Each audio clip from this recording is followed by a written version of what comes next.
সামনেই পুজো, আর পুজোর মুখে পাখি প্রেমীদের জন্য খুশির খবর। নতুন নতুন পরিযায়ী পাখির দেখা মিলবে মালদার গাজল আদিনা ফরেস্টে, এমনটাই দাবি করছে আদিনা ফরেস্ট কর্তৃপক্ষ। ইতিমধ্যেই আদিনা ফরেস্টে বিদেশি পাখি গণনার কাজ শুরু করেছে বন দপ্তর। কয়েক বছর ধরেই এই ফরেস্টে পাখি শুমারি হচ্ছে, এবছরও তার ব্যতিক্রম নয়। গত কয়েক বছরের তুলনায় এবছর পাখির সংখ্যা বাড়বে বলেই আশাবাদী বন দপ্তর। নেস্ট আউটিং करके আমাদের মোটামুটি আনুমানিক কত পাখি আছে একটা এস্টিমেট করছি। আর এই বছরও এই নেস্ট কাউন্টিং আজ থেকে আরম্ভ হয়েছে।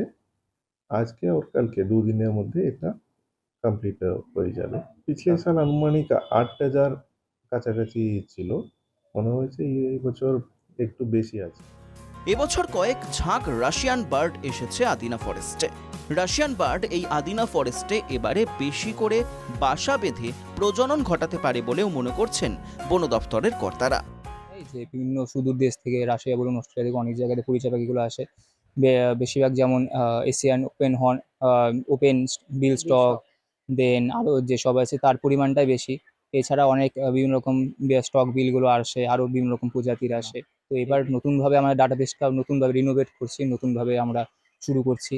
যেমন ট্রি আইডেন্টিফিকেশন থেকে শুরু করে আমাদের প্রত্যেকটা গাছের মধ্যে কী ধরনের নতুন পাখি, নতুন যদি কোনো পাখি এসে থাকে পরিযায়ী পাখি, তাদেরও আইডেন্টিফিকেশন করছি।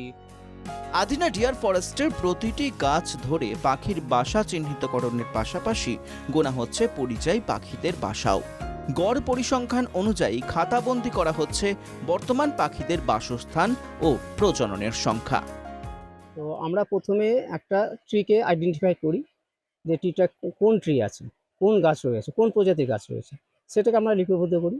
তারপরে সেটা নাম্বারিং হয়, এটার মধ্যে নাম্বারিং হওয়ার পরে তারপরে আমরা ২, ৩, ৪, ১০ দফায় গুনতে থাকি কটা নেস্ট আছে, অর্থাৎ কটা পাখির বাসা রয়েছে।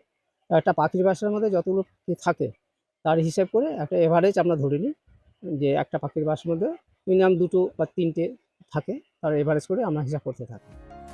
দুদিন ধরে আদিনা ডিয়ার ফরেস্টের এই পাখি শুমারির কাজ চলবে বলে জানিয়েছেন বন দপ্তরের কর্তারা। মালদা থেকে সুমিত ঘোষের রিপোর্ট, এনকেটিভি বাংলা।